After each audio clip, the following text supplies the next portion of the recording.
Saan man ma'am? Change the data. Change the data, gagawin niyo. For example, first quarter, 70, 75, 76, 70. Grabe mga 70. Grabe, bagsak isa. Pagsabay. Ma'am, i-compute na ko ang average. Saan man.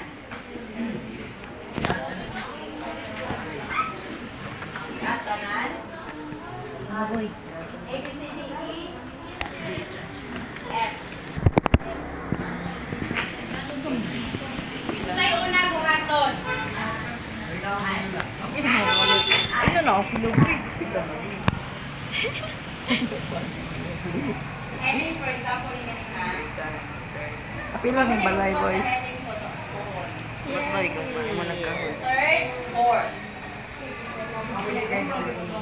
Pwede na sa third. Okay. Ma'am, unsaon pag-compute sa average, ma'am? For example, manual ka ha?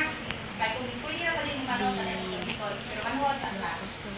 Unsaon man? For example, dali nyo ibutang ang total. Total anang tulo. Unsaon formula?